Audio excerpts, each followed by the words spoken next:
Assalamualaikum warahmatullahi wabarakatuh.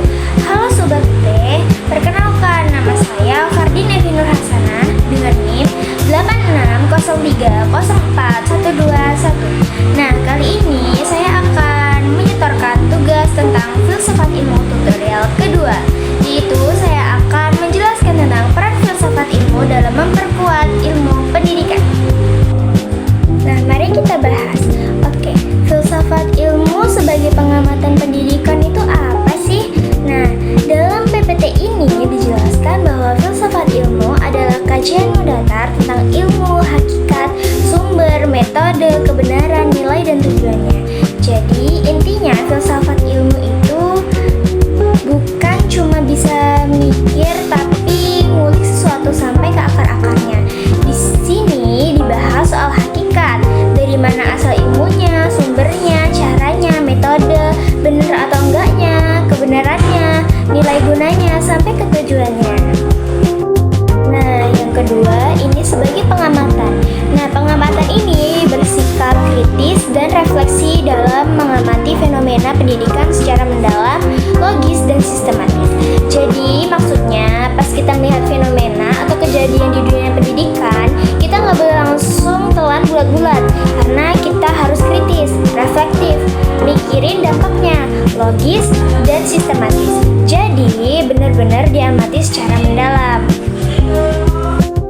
Nah, yang ketiga ini ada dalam konteks pendidikan.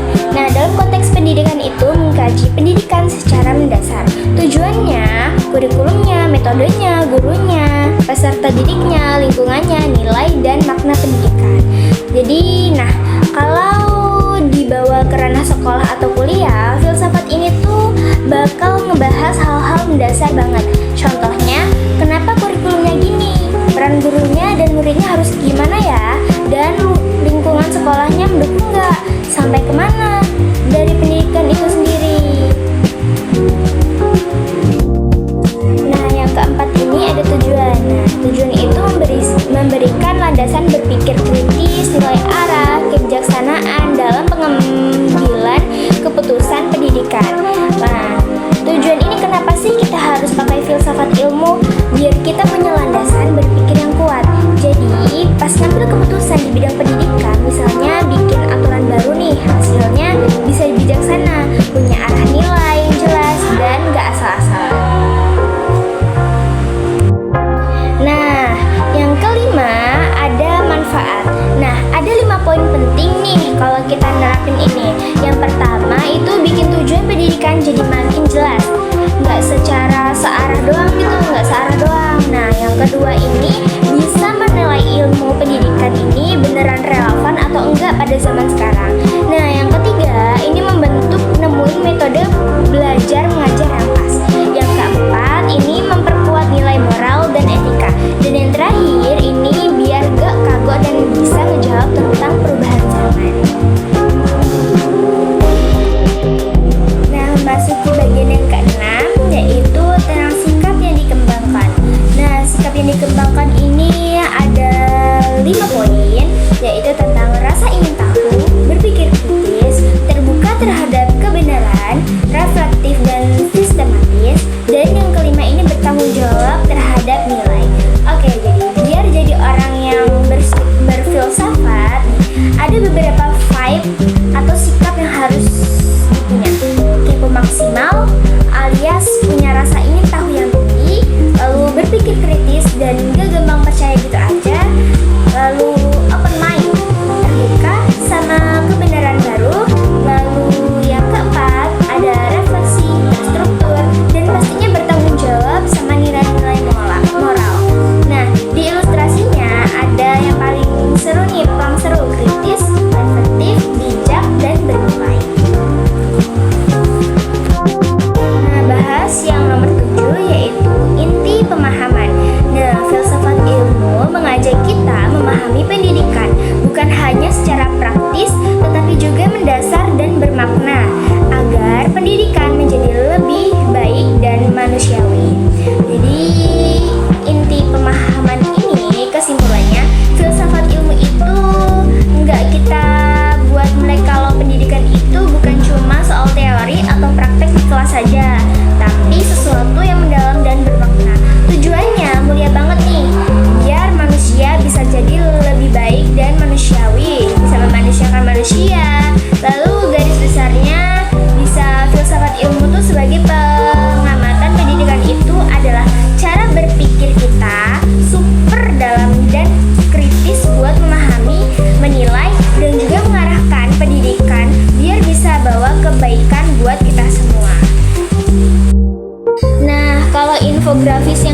ini adalah kebalikannya.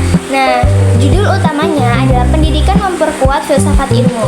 Jadi di sini dibahas gimana dunia sekolah bisa berproses mengajar, belajar mengajar itu bikin teori-teori filsafat jadi makin hidup dan gak sekedar jadi omong kosong. Nah, yang pertama ini ada memberi pengalaman nyata. Nah, pendidikan memberikan pengalaman langsung yang memperkaya pemahaman konsep dan teori ilmu. Nah, teori di buku itu bakal garing kalau nggak dipraktekin. Nah, pendidikan ngasih pengalaman langsung lewat eksperimen, magang, atau tugas lapangan. Ini nih yang bikin kita benar-benar paham sama konsep dan teori ilmu yang kita pelajari. Yang kedua, ada menumbuhkan pertanyaan kritis. Nah, proses belajar mendorong rasa ingin tahu dan pertanyaan yang memperdalam penyelidikan ilmiah. Jadi, pernah gak sih kita itu lagi belajar terus kepikiran, kok bisa gini ya? Kok bisa gitu ya? Proses belajar itu memang sengaja didesain buat memicu rasa kepo kita. Dari pertanyaan-pertanyaan kritis itulah muncul penyelidikan ilmiah yang lebih mendalam. Nah, di bagian yang ketiga itu menguji dan mengembangkan ide. Pendidikan menjadi ruang untuk menguji gagasan, mengoreksi, dan mengembangkan teori secara sistematis. Jadi, pendidikan itu ibaratkan laboratorium buat ide-ide kita nih. Nah, di kelas atau di tempat diskusi, kita bisa menguji gagasan, dikoreksi nih kalau salah, dan dikembangkan lagi teorinya secara rapi dan sistematis, biar makin matang.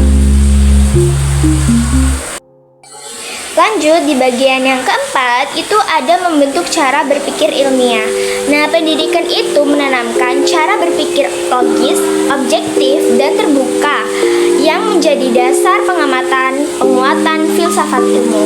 Jadi, kalau yang empat ini tuh sekolah atau kuliah itu ngajarin kita biar kita enggak asal katanya. Kita dilatih buat berpikir logis, masuk akal, objektif, sesuai fakta, dan terbuka sama argumen orang lain.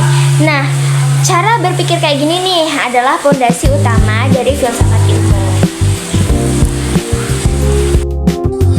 Nah, yang kelima ada memberi dampak pada kehidupan. Nah, pendidikan itu menghubungkan ilmu dengan kehidupan nyata sehingga relevan dan bermanfaat bagi masyarakat. Nah, ilmu itu bakal sia-sia kalau cuma disimpan di kepala. Nah, pendidikan ngebantu menghubungkan ilmu tersebut dengan dunia nyata. Efeknya, ilmu yang kita punya jadi relevan dan beneran bermanfaat buat masyarakat luas. Jadi, pendidikan itu tugasnya memperkaya, menguji, menerapkan ilmu secara langsung. Lewat pendidikan, filsafat ilmu jadi gak cuma melayang-layang di awang-awang, tapi jadi makin kuat, nyata, dan berargumen banget nih buat kehidupan sehari-hari. Nah, lanjut, ini kita mau ngebahas tentang filsafat ilmu tuh sama dengan pisau analisis. Bener gak sih? Nah, bayangin nih, ada segumpal awan abu-abu yang namanya masalah pendidikan. Misalnya kurikulum yang ribet, siswa yang malas, atau fasilitas kurang. Nah, buat membedah masalah yang ruwet itu, kita butuh pisau nih yang tajam, yaitu filsafat ilmu. Nah, saat kita membedah masalah pakai pisau ini, ada 3 cabang utama. Istilah kerennya itu trilogi filsafat. Nah, yang bakal langsung kerja itu ada yang kemarin itu habis dibahas tentang tugas tutorial 1, ontologi, epistemologi, dan aksiologi. Nah, pertanyaannya tentang ontologi itu ikon kaca pembesarnya nih, contohnya. Jadi pertanyaannya itu apa masalahnya? Maksudnya di tahap awal kita cari tahu dulu nih hakikat atau wujud asli dari masalah itu. Jangan sampai kita salah tebak gejala nih. Kita harus benar-benar mastiin sebenarnya apa sih dari masalah yang kita hadapi ini. Masalah yang kita hadapi ini apa gitu loh. Nah, yang kedua ini ada epistemologi nih sebagai bukunya. Nah, di sini tuh kayak bagaimana cara mengetahuinya. Maksudnya ini ngomongin soal metode atau proses. Gimana cara kita dapat data soal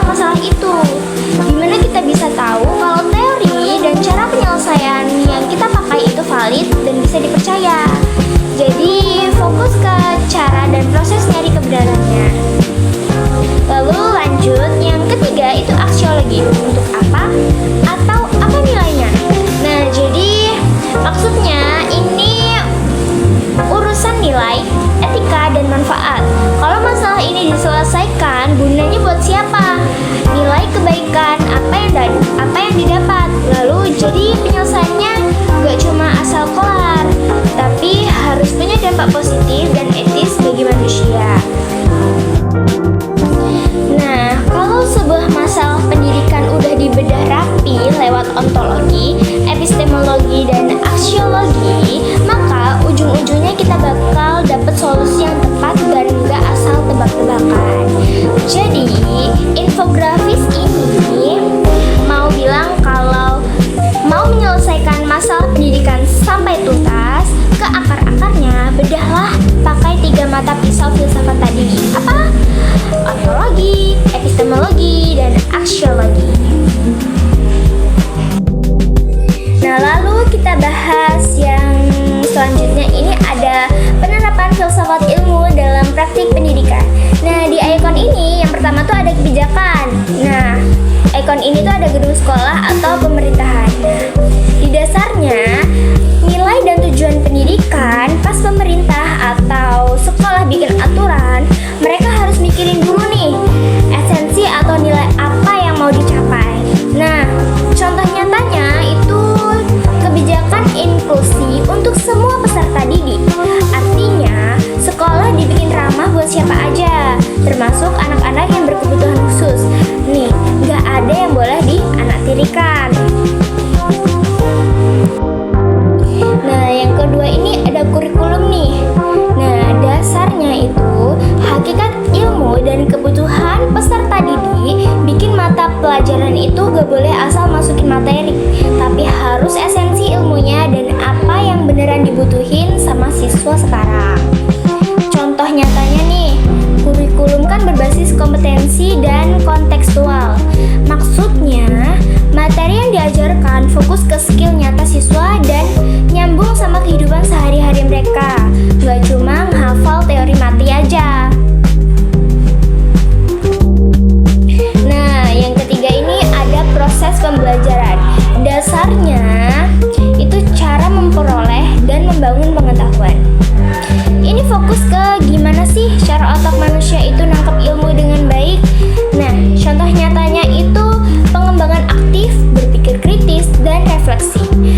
Jadi, di kelas tuh gak ada lagi tuh sistem guru ceramah seharian, terus muridnya ngantuk. Murid diajak aktif, diskusi, mikir dalam, dan nanya balik. Jadi ada tujuannya nih. Tujuan akhirnya itu kalau kebijakan kurikulum dan proses belajar di atas udah berlandaskan filsafat ilmu, maka tujuan besarnya bakal tercapai, yaitu menciptakan pendidikan yang bermakna, efektif, punya landasan nilai dan yang kuat. Intinya, infografis ini tuh bilang kalau filsafat ilmu itu adalah otak di balik semua sistem